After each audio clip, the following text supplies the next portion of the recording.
Hello, c'est Sébastien et c'est déjà vendredi et aujourd'hui je suis sur le lieu d'un de mes tournages. Là, on tourne à l'intérieur en fait.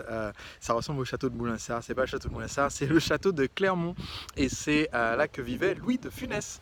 Et en fait, je fais cette vidéo pour partager avec vous deux choses. La première, c'est pour féliciter Alex Kiefer qui a posté récemment dans la communauté qu'il faisait. Maintenant, il avait des semaines où il faisait genre 3 ventes à 2000 € en automatique sans rien faire avec son toboggan, donc bravo Alex.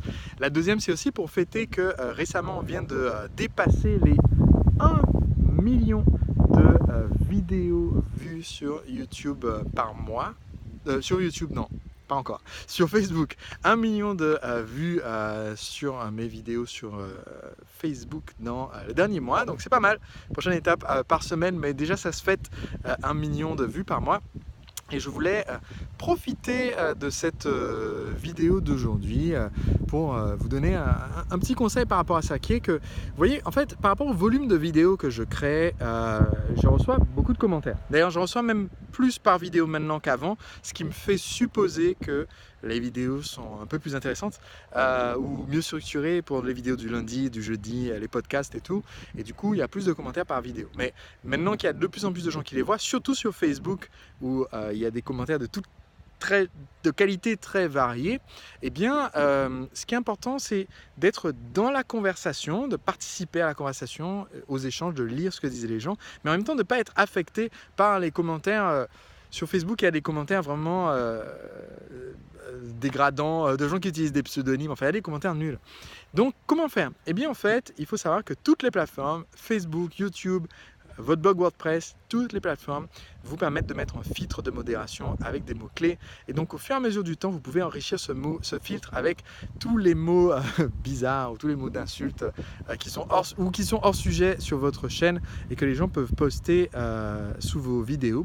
Et ça vous évite que d'autres personnes voient les commentaires débiles et ça vous évite vous aussi d'avoir à regarder les commentaires débiles.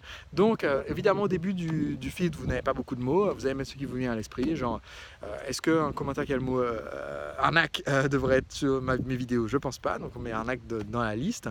Après, vous allez avoir des commentaires. La plupart des gens qui utilisent le mot religion dans un commentaire sur une de mes vidéos, à mon avis, c'est un commentaire hors sujet. Parce que je parle jamais de religion, par exemple. Donc, tous les commentaires bidons que j'ai eus qui avaient le mot religion, où les gens commencent à prêcher dans mes commentaires, je les ai enlevés en mettant juste le mot religion dans les mots qui sont automatiquement censurés par Facebook.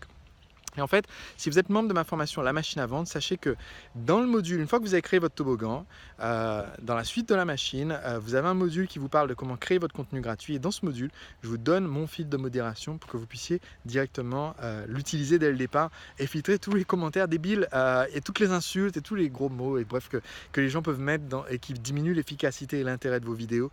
Et comme ça, vous les filtrez d'un seul coup. Donc, vous connaissez notre habitude, chaque vendredi, je vous pose une question qui est: où est-ce que vous en êtes depuis vendredi dernier et qu'est-ce que vous avez fait? Comment est-ce que vous avez avancé? Dites-le moi ci-dessous. Qu'est-ce que vous avez fait pour avancer? Alors, petit avertissement, pour les gens qui, chaque semaine, disent « Ouais, mais là, j'ai pas trop avancé depuis la semaine dernière ». À un moment donné, il faut avancer.